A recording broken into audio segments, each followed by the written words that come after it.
तर आता म्हणजे आम्ही एक तारखेचा एक तो चक्का जामता आम्ही ते एक आवाहन केलेलं होतं.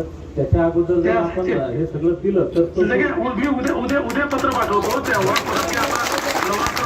चाललेलं आहे, त्यामुळे आपल्याला आता या सगळ्या गोष्टी करायच्या नाही आहेत. मी तुम्हाला उद्या पत्र देतो. तुम्ही त्याच्या पत्राचा थोडासा आदर ठेवून आणि या संदर्भात आपण चर्चेकरता या. चालेल.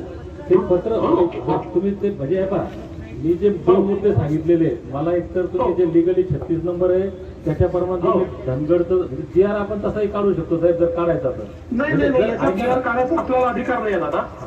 नाही आपण ते त्याच्यावर आपल्यावर लेखी आपल्याकडे एजीचं ओपिनियन आलाय की तसा जी आर नाही करतायत आपल्याला. बरं हरकत नाही. तुम्ही ते त्या पद्धतीने की याच्यावर काय कारवाई कराल, किती दिवसात कराल आणि हे तुम्ही कशा पद्धतीने सोडवाल हे मला तुम्ही जर सविस्तर लिहून दिलं आपल्या सहीनं आणि ते जर मला पटलं. मी आता आज काय झालंय साहेब, मी जरी आज आपल्याशी बोलत असलो म्हणजे दीपक मोराडे हा आता समोर चेहरा किंवा आवाज जरी असला तर आपण पाहिलं की आमच्या जालन्यामध्ये जितके लोक या ड्रोन मध्ये किंवा शहरात दिसले त्याच्यापेक्षा डबल लोक पोलिसांनी 10-20 किलोमीटर तयारी आणून ठेवले. तरी केली नाही साहेब आतमध्ये.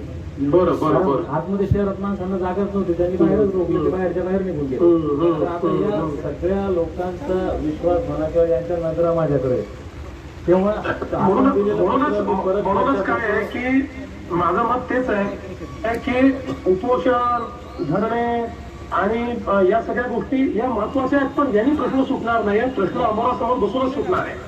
आपण जे आता एक पत्र द्याल मी माझ्या सगळ्या सहकाऱ्यांसोबत चर्चा करतो आणि मग सगळ्यांना विश्वासात घेऊन, कारण उद्या ह्या मग मी त्याविषयी निर्णय घेतो. पण मला जसं मी म्हणलो होतं तर खात्रीशीर असलं तर निर्णय 100% घेता येईल, काही अडचण नाही. काही बोलतात आपल्याशी